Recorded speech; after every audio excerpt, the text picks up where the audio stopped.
My name is Elaine Mercer, and I was 47 years old when my husband told a divorce mediator that the bakery I had built over 14 years was just something she does to keep busy. He said it while wearing the navy suit I'd paid to have altered for our daughter's college graduation.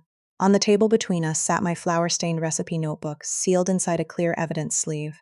His attorney had requested it 3 days earlier, along with every handwritten formula, supplier agreement, and wholesale invoice connected to Mercer and Rye Bakery. That was when I understood something Daniel apparently had not. Nobody asks detailed questions about a hobby unless they believe it is worth taking. I did not argue with him that morning. I did not list the mornings I had arrived at the bakery before 4, the burns across my forearms, or the years I had gone without a salary so our employees could be paid during slow winters. I simply closed my financial folder and said, then the recipe shouldn't matter. Daniel's attorney stopped turning pages.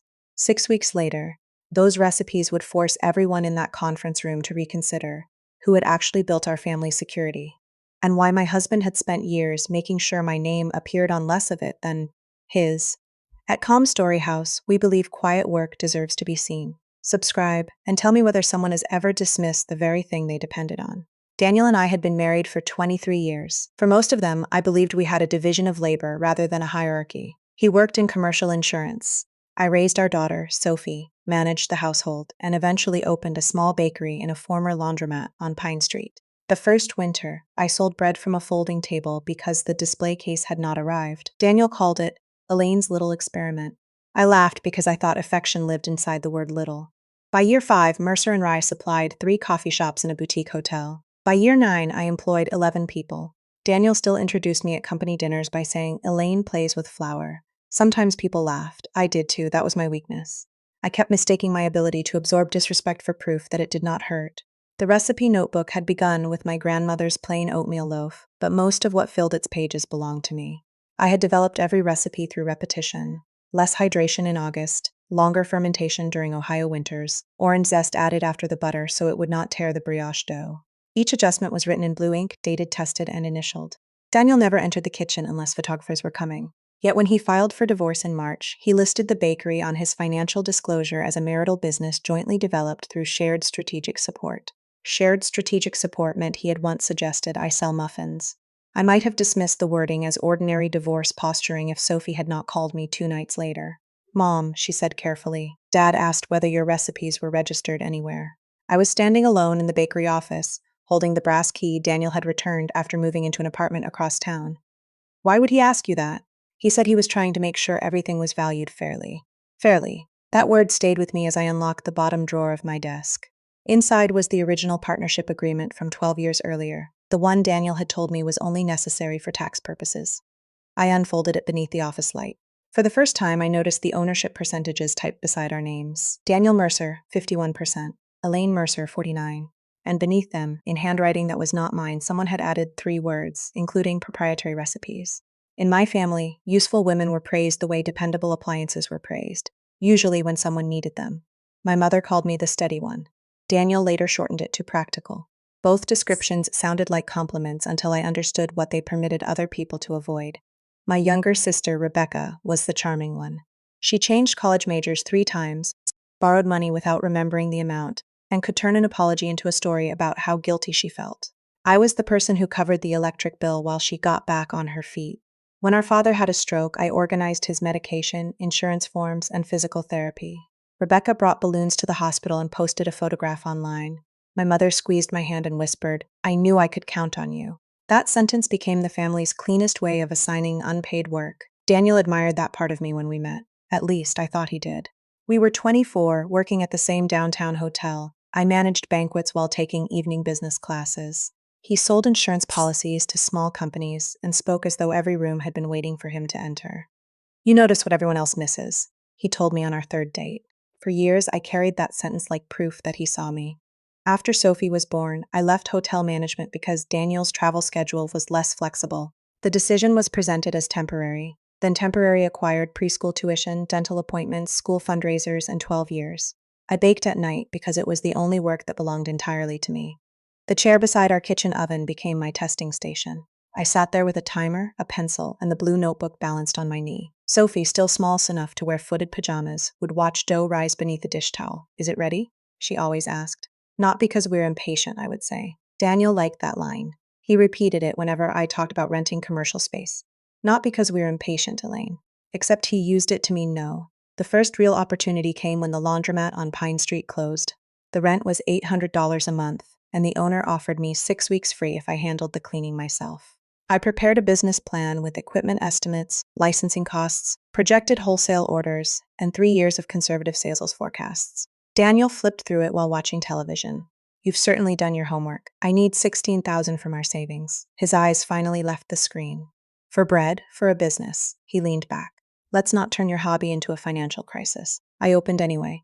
I used $9,000 from money my father had left me, sold my engagement-era pearl necklace for $2,200, and put the remaining equipment on a low-interest credit card in my name. Daniel signed the lease only because the landlord required a spouse's acknowledgement.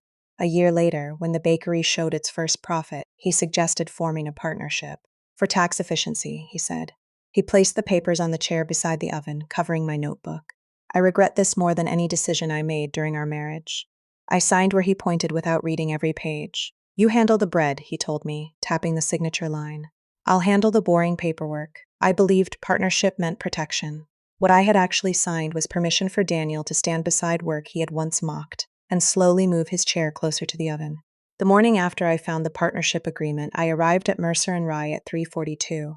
The alley smelled of wet cardboard and yeast from the previous night's preferment. I unlocked the back entrance, turned on the prep lights, and found Daniel sitting in my office. He had used his old brass key. My desk drawers were open. Supplier contracts lay in uneven stacks, and my blue notebook rested beside his elbow. What are you doing? I asked. He did not look embarrassed. Gathering business records. At 4 a.m? My attorney said we need a complete inventory. He lifted the notebook as if it belonged to the room rather than to me. I crossed the office and held out my hand. Give me that. His expression hardened. Elaine, I own 51% of this company. You have never mixed a batch of dough. That isn't how ownership works. He said it calmly, which made the sentence colder. Then he explained his proposal. He wanted the bakery professionally valued. If I could not afford to buy out his share, he would consider selling his interest to a hospitality investment group, represented by one of his insurance clients. My stomach tightened. You would sell part of my bakery to strangers? Our bakery, he corrected. In the kitchen, the overnight timer sounded. Neither of us moved. Daniel placed the notebook inside his leather briefcase. That was the line. Not the divorce petition. Not the apartment he had rented before telling me our marriage was over. Not even the 51%.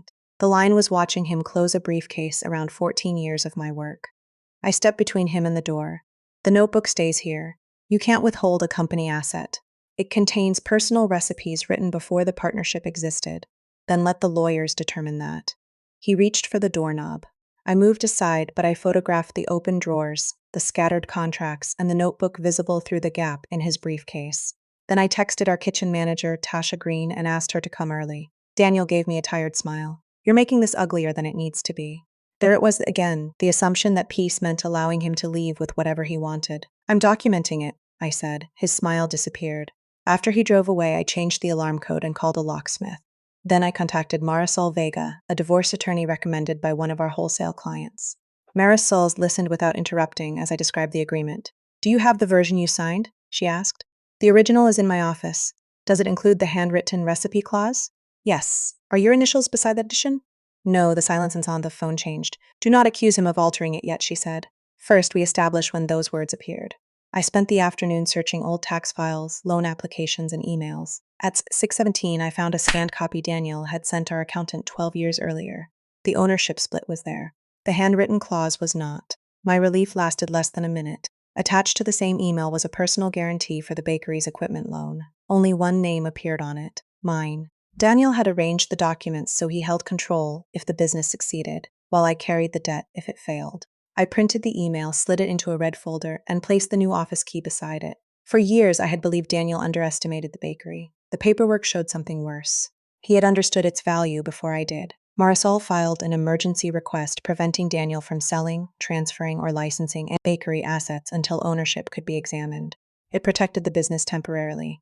It did not return my notebook. Daniel's attorney, Calvin Price, responded within 48 hours. His letter described Daniel as Mercer and Rye's financial architect, and me as the operating spouse responsible for day-to-day production. Operating spouse. 14 years of recipe development, hiring, vendor negotiation, payroll, inspections, and wholesale sales had been reduced to the equivalent of turning on the ovens. Then customers began asking whether the bakery was closing. Daniel had told Sophie that I was emotionally resisting a reasonable sale. He told mutual friends I had excluded him from a company he had funded. At his insurance office, he apparently explained that the divorce had become difficult because I was too attached to a struggling business to think objectively. The bakery was not struggling. Our previous year's gross revenue had been $684,000, with a net profit of just over $92,000 after salaries, equipment depreciation, and my modest pay. Yet when Marisol requested Daniel's business records, the valuation report he submitted estimated Mercer and Rye at only $118,000. That number makes no sense, I said. Marisol turned the report toward me. It may make sense if someone wants to buy your interest cheaply before selling the company at its real value. The appraiser had treated our wholesale accounts as temporary and assigned almost no value to the recipe's brand recognition or recurring hotel contracts. I recognized the appraiser's company name. Daniel's firm insured them. That connection did not automatically prove fraud, but it gave Marisol enough reason to demand an independent valuation. The court approved it, though Daniel's attorneys delayed access to records by arguing that several files contained confidential client information. Meanwhile, I still had payroll due every other Friday. I could not stop running the bakery to investigate my husband. I could not empty our accounts without violating temporary divorce orders. I could not refuse wholesale deliveries because 200 hotel breakfasts depended on them, and I could not tell my employees everything.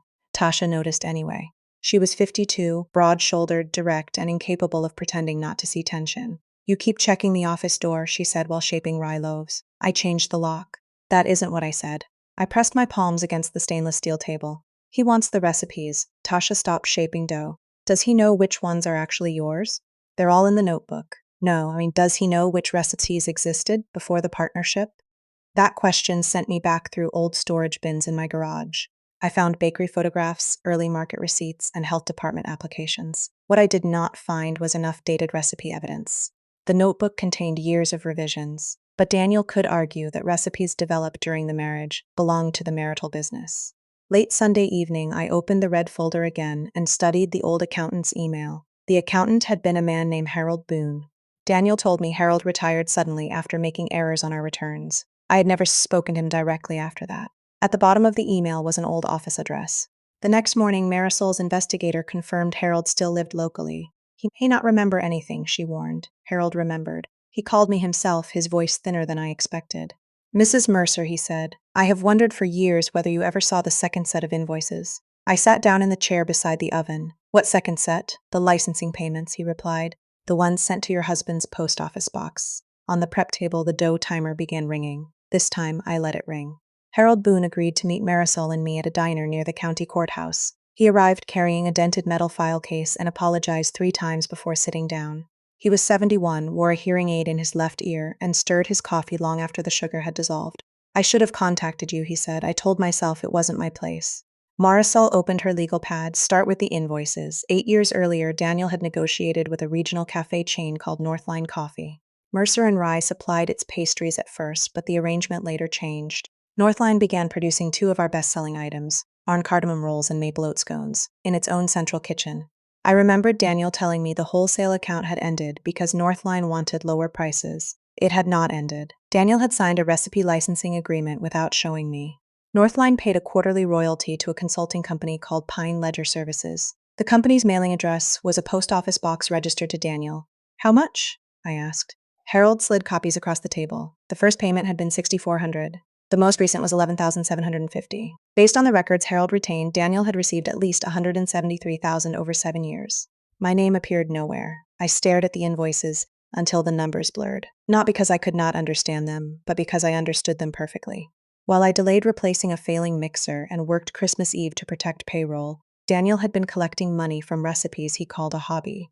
Harold had questioned the payments during an audit preparation. Daniel told him I knew about the arrangement and preferred the income separated for estate planning reasons. "When I asked for written authorization from you," Harold said, Daniel moved the company books to another accountant. Marisol photographed every page, but she warned me that copies alone were not enough. We needed bank records, tax filings, and the original licensing agreement. Daniel would likely claim Pine Ledger provided legitimate consulting services unrelated to the bakery. For the next month, my life split into 2 shifts. Before noon, I ran Mercer and Rye. After closing, I sat in Marisol's conference room matching invoices against ingredient purchases, delivery schedules, and old emails. Tasha helped me reconstruct when Northline tested each recipe, but she refused to let me call her work a favor. "You trained me to keep production notes," she said. "I'm using them." Then our main oven cracked a heat exchanger. The repair estimate was $14,800. Our business credit line required Daniel's signature for withdrawals above $10,000. He refused unless I agreed to mediation on his proposed sale. For one ugly afternoon, I considered it. Selling my interest would end the legal bills. I could take whatever remained, rent a small apartment, and sleep past 3:30 for the first time in years. Daniel even sent a message saying, "You don't have to keep proving something, Elaine." Sophie called that evening. "Dad says you're destroying the bakery to punish him." I was too tired to answer gently. "Your father's lying to you." She went quiet. "You always say that now." After we hung up, I sat alone on an overturned flour bucket and cried harder over losing her trust than I had over losing my marriage. The next morning, I made the decision I had been avoiding. I canceled our least profitable wholesale contract, sold a rarely used dough divider, and negotiated a payment plan for the repair. It embarrassed me. It also kept the doors open without Daniel's signature. 3 weeks later, the independent appraiser completed her preliminary review. Mercer and Rye was not worth $118,000. Even without the disputed recipes, she estimated its fair value at between $640,000 and $710,000. For the first time since Daniel filed for divorce, the numbers reflected the business I had actually built.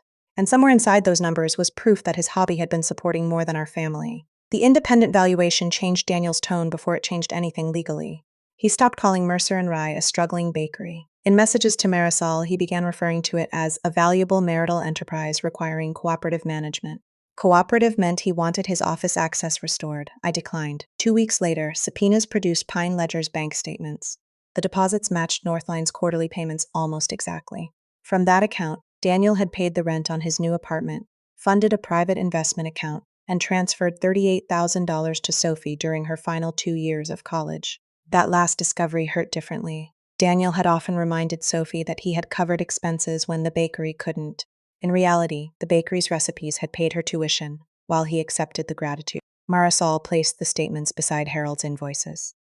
"He did not just hide marital income," she said. "He used your work to create the appearance that he was supporting everyone alone." Northline also produced the original licensing agreement Daniel had signed as managing partner of Mercer and Rye. Attached to it were copies of the orange cardamom roll and maple oat scone formulas. At the bottom of each page, beneath the typed ingredients, someone had written, "Developed by E. Mercer." The handwriting belonged to Tasha. She had prepared the production sheets during Northline's kitchen trials. When I showed her the copies, she adjusted her glasses and said, "I label everything. People make fun of me until court papers arrive." It was the first time I laughed in weeks. The evidence did not automatically give me sole ownership of every recipe. Marisol made that clear. But it weakened Daniel's claim that he had developed, funded, or openly managed the licensing arrangement. It also questions about whether he had breached his duty as a business partner by diverting revenue. The bakery's numbers began improving after I canceled the unprofitable account. We reduced waste, introduced prepaid weekend orders, and finished the oven repair 4 months ahead of the payment schedule. For the first time, Tasha and I reviewed management reports without Daniel's signature hanging over every decision. Have you ever noticed how quickly people call you difficult when your competence no longer benefits them for free?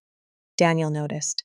He sent flowers to the bakery on what would have been our 24th anniversary. The card said, "We built more than we should destroy." I threw away the flowers, but kept the card in the red folder. Then Sophie appeared at closing time. She stood near the display case wearing the green coat I had bought her for graduation. Her eyes moved toward the kitchen before settling on me. "Dad showed me the valuation," she said. "He thinks you're trying to take everything. I am trying to keep what I built. He says he handled the contracts and made the business possible." I opened the red folder and showed her one bank statement. Just one. Her face changed when she saw the tuition transfers. Dad said that money came from his investments. It came from recipe royalties. She looked toward the door. "Did you know he was paying my tuition?" I knew we were paying it. I did not know he was hiding where the money came from. Sophie sat in the chair beside the oven, the same chair where I had once signed the partnership papers. For several minutes, she said nothing. Then she asked, "Does this mean everything he told me was a lie?" "No," I said. "It means you need to stop letting either of us tell you what to believe without showing you the records." It was not the comforting answer she wanted. It was the honest one. 3 days later, Daniel invited me to meet privately at Northline Coffee's corporate office. He claimed their executives wanted to renegotiate the licensing agreement and that we could resolve both the business and the divorce in one conversation. He promised Sophie would attend. Attached to his message was a proposed settlement. Daniel would return the recipe notebook and transfer his bakery interest to me. In exchange, I would release all claims involving Pine Ledger and sign over permanent licensing rights to Northline. For 10 seconds, it looked like freedom. Then I read the clause allowing Daniel to keep receiving royalties for the rest of his life. Daniel scheduled the Northline meeting for a Tuesday afternoon, during the bakery's slowest production window. He remembered my schedule when it benefited him. Marisol advised me not to attend without counsel, so I replied that all negotiations would go through our attorneys. Daniel called within minutes. "You are turning a practical solution into a war," he said. I read the royalty clause. "That income compensates me for developing the account." "You hid the account. I managed it." "There's a difference." I could hear traffic behind him and the clicking rhythm of his turn signal. Daniel always made difficult calls from his car, where he could end the conversation by claiming he had arrived somewhere. He softened his voice. "Elaine, take the bakery. I'm offering you exactly what you say you want. You're offering me the ovens while keeping the recipe's income. You wouldn't have reached Northline without my contacts. And Northline would not have had anything to license without my work." He exhaled slowly. "You handle the bread. I handle the paperwork. That was always our arrangement." For years, that sentence had sounded like partnership. Now it sounded like a confession. "No," I said. "That was the arrangement you created because you assumed I would never read the paperwork." The turn signal stopped. "If you reject this, Sophie gets dragged through depositions. Our finances become public. The employees may learn the bakery is unstable." "The bakery is not unstable. It will be if this continues." There it was. Not a threat exactly. Daniel preferred sentences that could later be described as concern. I told him the settlement was rejected. The following morning, Northline notified us that it was suspending royalty payments until the ownership dispute was resolved. Daniel blamed me, though his secret agreement had created the dispute. By Friday, a rumor had reached 2 wholesale clients that Mercer & Rye might lose access to its own recipes. One hotel postponed renewing its annual contract. Then Daniel posted a carefully worded message on social media about the heartbreak of watching a shared family dream become a weapon. He did not name me. He did not need to. Mutual friends began sending messages. "Can't you divide things fairly? Daniel says he gave you the business. Think about Sophie before this becomes uglier." For one evening, I nearly called him back. I pictured signing the release, receiving the notebook, and ending the constant examination of my life. I wanted my daughter to stop looking exhausted whenever both parents were mentioned in the same sentence. I wanted to be somebody's wife again, not Daniel's wife specifically, but the woman I had believed I was before every memory acquired a second meaning. Then Sophie came to my apartment carrying a cardboard box. Inside were birthday cards, old family photographs, and copies of emails Daniel had forwarded to her. "He wanted me to talk you into signing," she said. I looked at the box. "Did he tell you about the lifetime royalties?" "No." She sat across from me and twisted the sleeve of her coat. "He said you were punishing him because he left. That is not why. I know that now. It was not an apology. Not yet." But it was the first time she had questioned his version without asking me to prove mine. At mediation the next week, I made a counteroffer. Daniel could transfer his entire bakery interest, return the notebook, reimburse the diverted royalties, and waive all future rights to my recipes. In exchange, I would not pursue a separate civil claim for breach of partnership duties. Calvin read the proposal twice. Daniel pushed it back across the table. "You would erase me from a business I helped build." I placed the brass office key beside the document. "You called it a hobby until you discovered you could sell it." His jaw tightened. I did not raise my voice. "I will divide our marriage fairly. I will not keep paying you for work you never did." Daniel refused the offer. 2 days later, his attorney filed a motion accusing me of deliberately reducing bakery income to lower its value. The hotel contract, the canceled wholesale account, even the sold dough divider were presented as evidence that I was sabotaging the company. My first real no had cost me the possibility of an easy settlement. Now Daniel intended to make competence look like destruction. Daniel's accusation forced me to prove that every decision I had made was necessary. Marisol assembled repair estimates, payroll records, sales reports, and the canceled contract's profit history. Tasha prepared production logs showing that the old dough divider had been used only 11 times in the previous year. The hotel's purchasing director provided an email confirming that renewal had been delayed because of Daniel's public statements, not because of my management. The more carefully we documented the bakery, the less Daniel's story held together. But proof has its own cost. Every receipt required me to revisit a moment when I had solved a problem alone, and then allowed Daniel to describe himself as the person who kept us secure. Calvin requested my recipe development records as part of the business valuation. Still had the blue notebook. but I had photographs of several pages and dozens of test sheets stored at the bakery. Then Tasha found something behind the bottom shelf of my office closet. It was the notebook's original cloth cover. Years earlier, after a tray slipped from my hands, hot sugar had burned a dark crescent through one corner. I replaced the cover but saved the damaged one because Sophie had drawn a tiny loaf of bread inside it when she was 9. Under that drawing in purple marker, she had written, "Mom makes the recipes. Dad eats the mistakes." I laughed when I first saw it. Now the sentence was dated evidence. Marisol did not treat it as a magical solution. A child's note could not establish legal ownership by itself. But the burned cover matched old photographs of the notebook, and Sophie's drawing appeared in a family video recorded years before the partnership agreement. More importantly, the video showed me discussing the orange cardamom recipe while Daniel stood behind the camera saying, "That one might finally make your little hobby pay for itself." His own voice placed the recipe in my hands before Pine Ledger existed. Sophie agreed to provide the original video file. The decision frightened her. "I don't want him to think I chose you," she said. "You're not choosing me. That's how he'll see it." I understood then that Daniel's need to be credited had not begun with the bakery. His father had owned a hardware store that failed when Daniel was 17. Daniel worked evenings through college and sent money home while his older brother disappeared whenever bills arrived. He had built his identity around being the man who prevented failure. Somewhere along the way, providing for people had stopped being enough. He needed them to believe they could not survive without him. That explained the hidden royalties. It did not excuse them. The night before the evidentiary hearing, Daniel came to my apartment without warning. He carried the blue notebook inside a grocery bag. For one breath, I imagined taking it, withdrawing the claims, and preserving whatever remained of our family. "I'll return it tonight," he said. "No lawyers, no court, we settle privately." "What are the terms?" "You keep the bakery, I keep Pine Ledger and half the future Northline royalties." I touched the edge of the grocery bag but did not take it. "Why half?" "Because I brought them to you. You brought them my recipes." His face tightened, then softened. "Elaine, I know I handled things badly, but we were a team." That was what I had wanted him to say for months. Not that I was talented, not that he was wrong, that we had been a team. For a moment I wanted the sentence more than I wanted justice. Then I noticed the notebook's new cover had been cut along the inside seam. Several pages were missing. "Where are the licensing pages?" Daniel looked toward the hallway. "That's what tomorrow is for," I said. I took the grocery bag, closed the door, and called Marisol. By morning, Northline's general counsel had confirmed that Daniel's attorney intended to introduce the removed pages as evidence of joint recipe development. The hearing was no longer avoidable, and this time, Daniel would not be the only person explaining the paperwork. The evidentiary hearing took place in a small domestic relations courtroom with beige walls and fluorescent lights that made everyone look tired. Daniel sat beside Calvin at the opposite table. The blue notebook lay between them. He had returned the object, but he still carried himself as though its contents belonged to him. Marisol began with the financial records.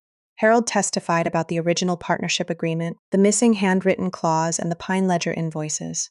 Northline's general counsel confirmed that Daniel had directed all royalty payments to his private company without providing written authorization from me. Daniel's explanation remained consistent. He had handled the contracts. I had handled production. The royalties were compensation for his business development. Then Calvin called me.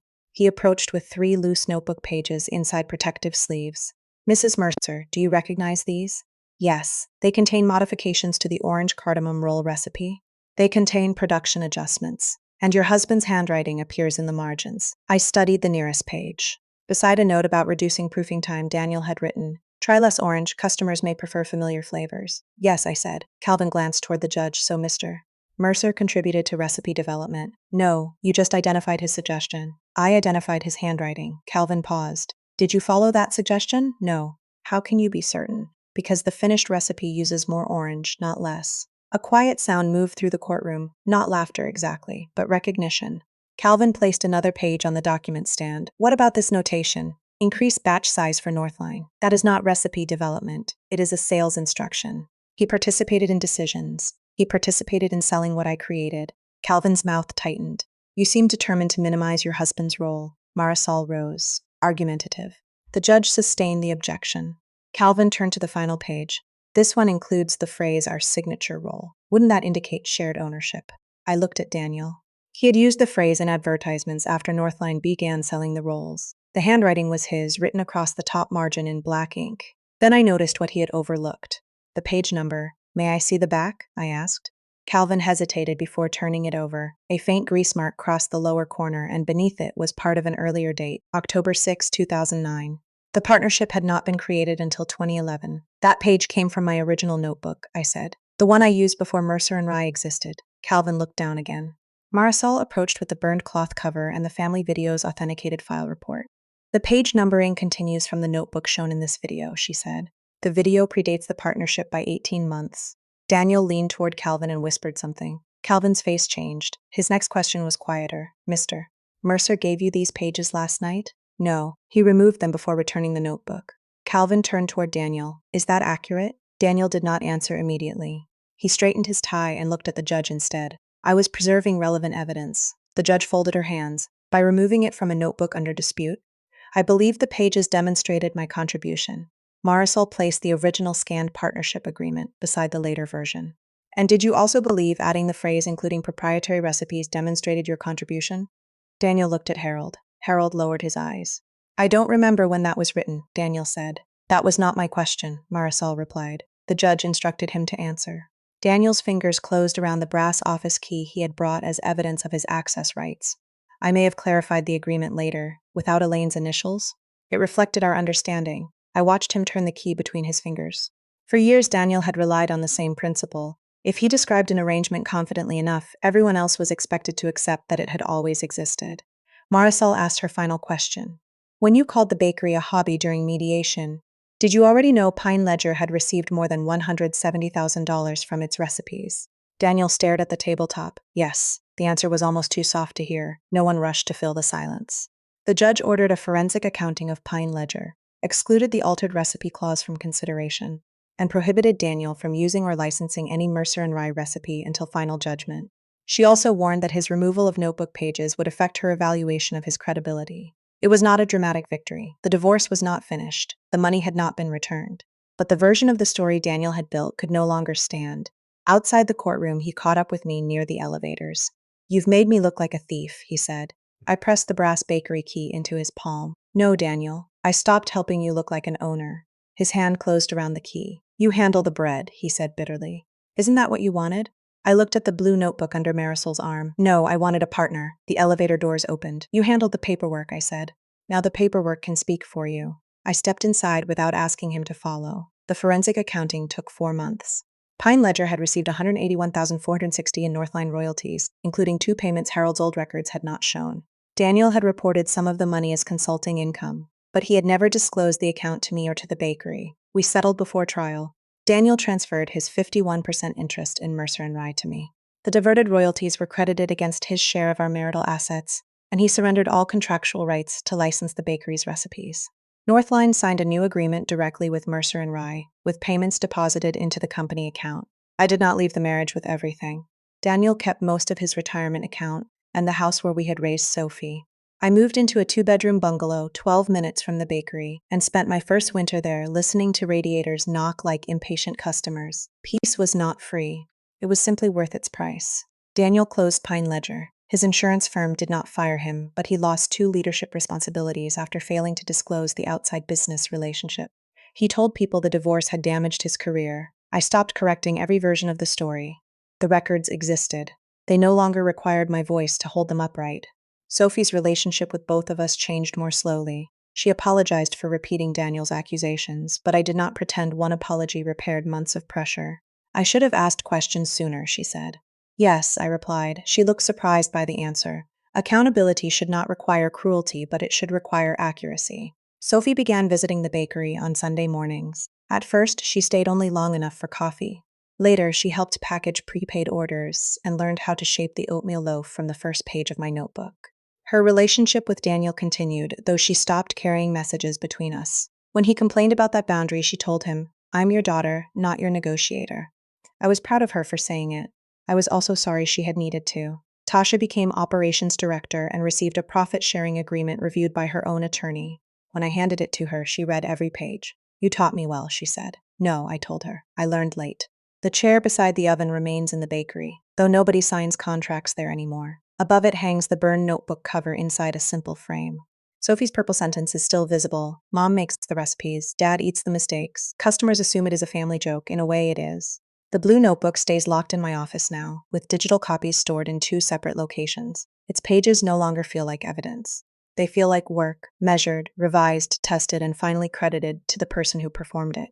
Daniel once believed paperwork could turn my labor into his property. What he never understood was that a recipe is more than a list of ingredients. It is a record of judgment, knowing when to wait, when to adjust, and when something has been handled so badly that it cannot be folded back into the original dough. Some relationships can be repaired, others must be divided cleanly before they ruin everything around them. If someone has ever called your life's work a hobby while benefiting from it, share your story below and subscribe.